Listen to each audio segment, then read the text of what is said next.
Cet appartement a bénéficié d'une énorme rénovation. L'endroit où je me trouve était auparavant un petit hall d'entrée. Les murs ont été abattus, ce qui donne plus d'espace et plus de lumière. Cependant, nous n'avons pas assez de hauteur pour placer un sol traditionnel. Heureusement, nous avons une solution adaptée, mais avant de pouvoir poser ce nouveau sol, nous allons égaliser. Avant de commencer, nous vidons la pièce et passons l'aspirateur.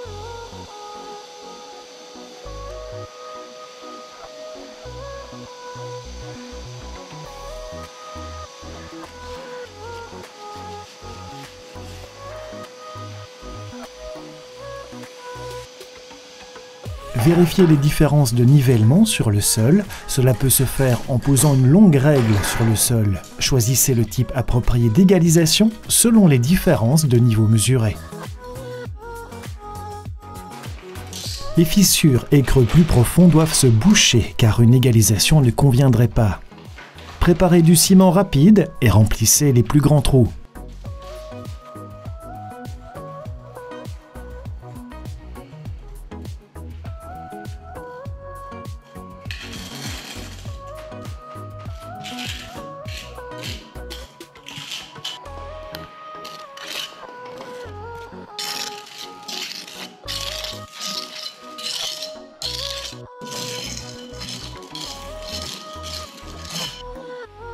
Appliquez d'abord une émulsion adhésive sur une telle surface absorbante, ce que vous faites avec un rouleau sur un long bâton.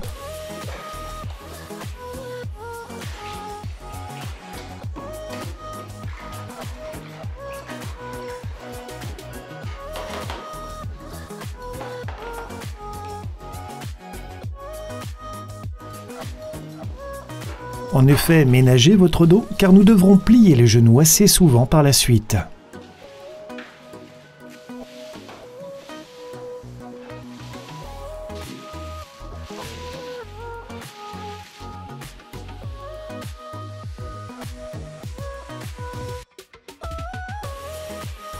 Mélangez l'eau pure et la poudre jusqu'à obtenir une masse homogène.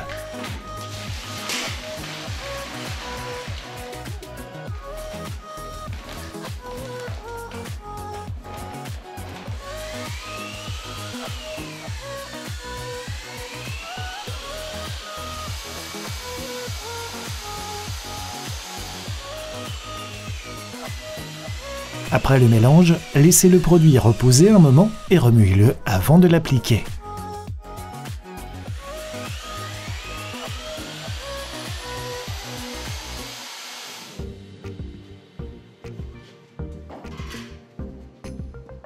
Répartissez sur le sol. Le produit finira par s'égaliser de lui-même, mais vous pouvez aider ce processus en le répartissant joliment sur les bords de la pièce, à l'aide d'un peigne à colle.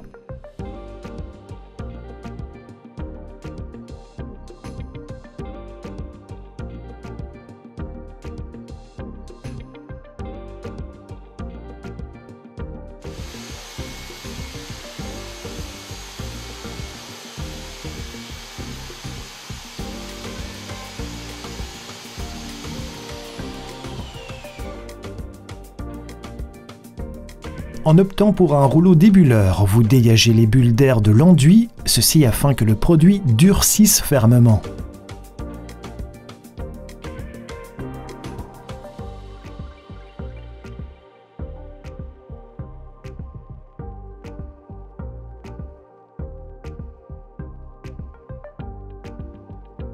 Et n'oubliez pas de travailler du fond vers la porte extérieure pour éviter de vous enfermer.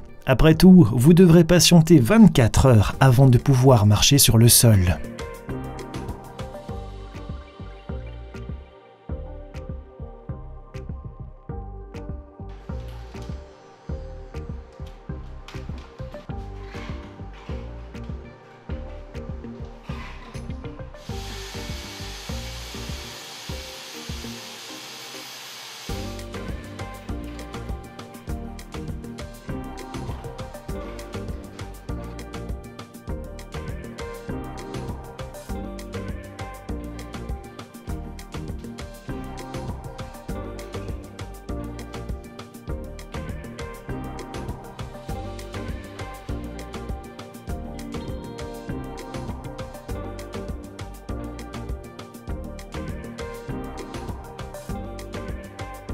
Lorsque l'égalisation est complètement sèche, le nouveau sol peut se poser. Nous installons un sol en vinyle SPC. Pourquoi avons-nous opté pour un sol vinyle SPC? C'est car ce type de sol est plus résistant à l'humidité. Bien que nous ne soyons pas dans une salle de bain, une cuisine est aussi une pièce humide. Mais de plus, dans cette pièce, nous avons un accès à l'extérieur et lorsqu'il pleut, comme aujourd'hui, les gouttes pourraient endommager votre tapis ou votre parquet. Avant de poser les lames, nous étalons d'abord une sous-couche. Celle-ci assure une bonne isolation, tant pour la chaleur que pour le son. Ce dernier point se révèle très important dans un appartement si vous souhaitez éviter de vous disputer avec les voisins. Et mentionnons également la résistance à la pression d'une sous-couche avec un sol SPC. Lorsqu'une sous-couche dispose d'une caractéristique trop ressort, les joints du plancher risquent de se briser par les mouvements contre le raccord à cliquet.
Nous coupons la première rangée de lames dans le sens de la longueur. En commençant par une demi-rangée, on évite de se retrouver avec une bande trop étroite. Pour le déterminer, nous avons établi à l'avance un plan de pose. Vous pouvez tailler, puis casser les lames pour les raccourcir.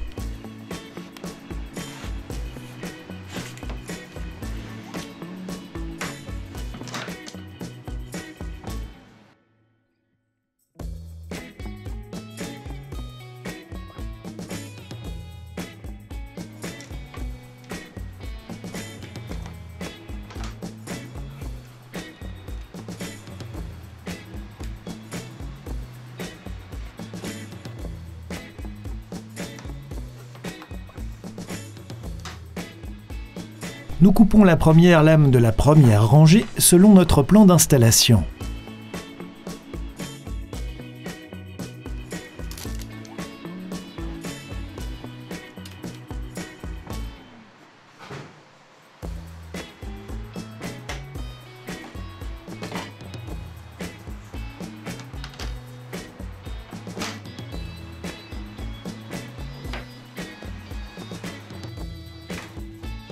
Avec les demi-pièces, nous formons la première rangée.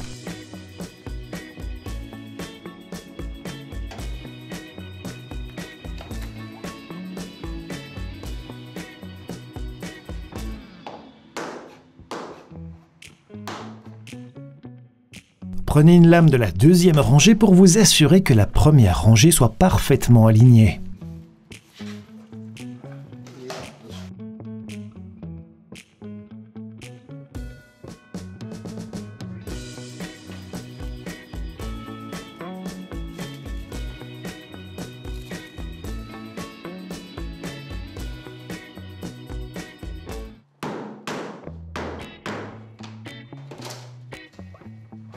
Veillez à ce qu'il y ait un joint de dilatation de 5 mm.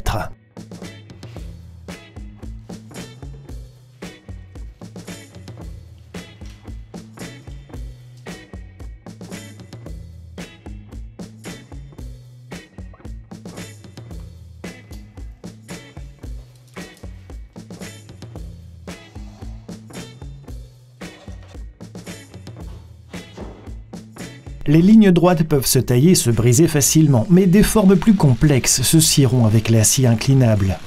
Un ruban adhésif protège notre lame des rayures de la scie. Posez maintenant la deuxième rangée. Optez pour un raccord en demi-brique, cela signifie que le joint entre deux lames sera juste au milieu de la lame parallèle, ce qui nous offre un rendu traditionnel et solide.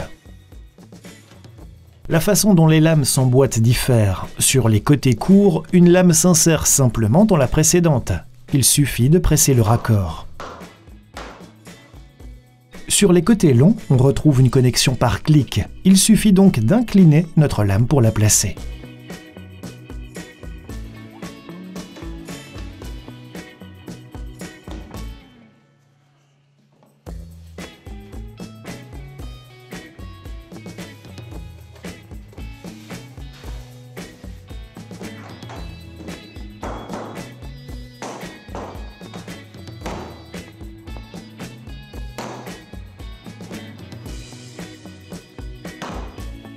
Les lames SPC disposent d'un très joli motif apaisant, il s'agit ici d'un aspect béton, mais de la pierre naturelle reste également possible.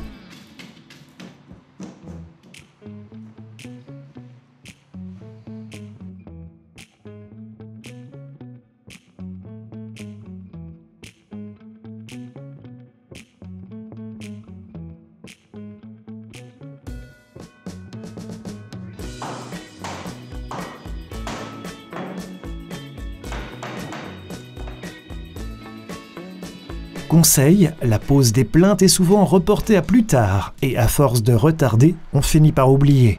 Lorsque vous commandez votre sol, commandez également les plinthes.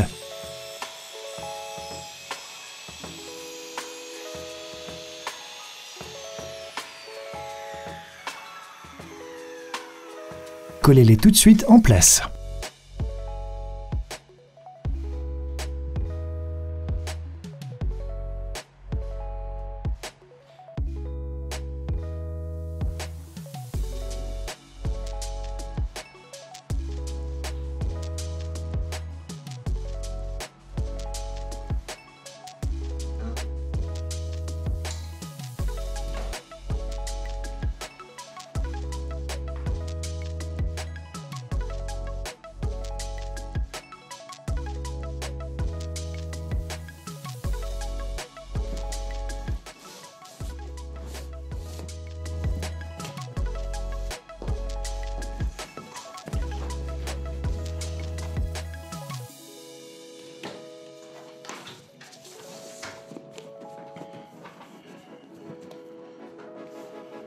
Achevez la transition entre deux espaces par un profilé.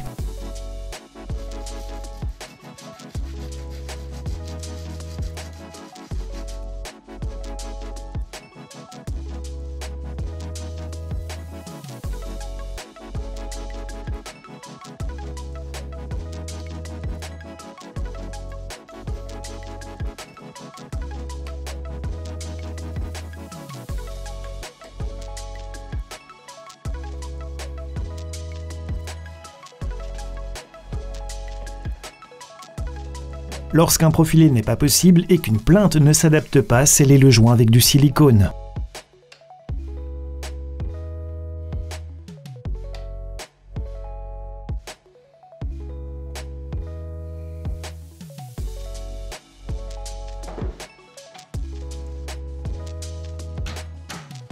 Afin de créer un ensemble plus harmonieux, recouvrez le rebord de la fenêtre avec le même matériau que le sol.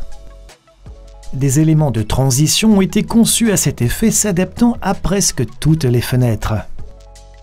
Important, mesurez correctement l'ancien appui de fenêtre et transposez les mesures sur l'élément de transition.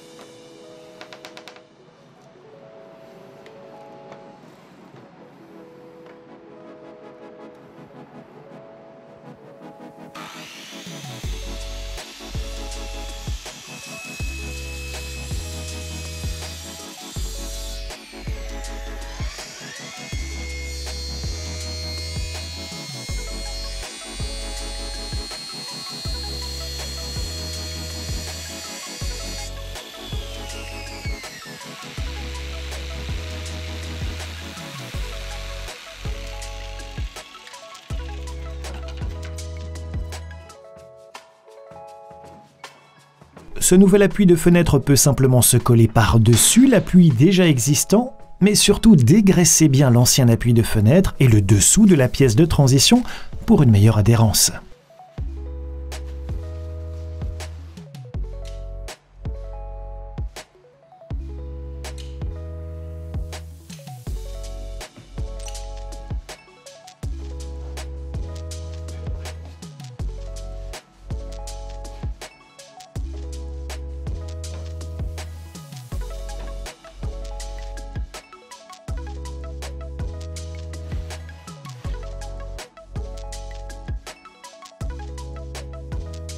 Et ici, nous finissons le côté avec cette bande latérale. Vous le constatez, chaque détail a été bien pensé.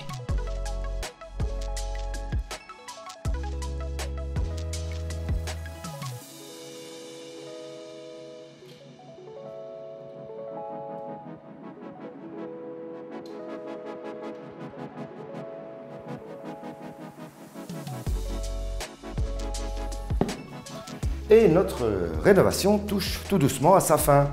Et ce sol donne toute une autre allure à notre pièce. Sans oublier que nous n'avons eu aucun problème à le placer du fait de sa faible épaisseur. Si vous souhaitez revoir cet épisode, vous le retrouverez sur notre site web dobit.be.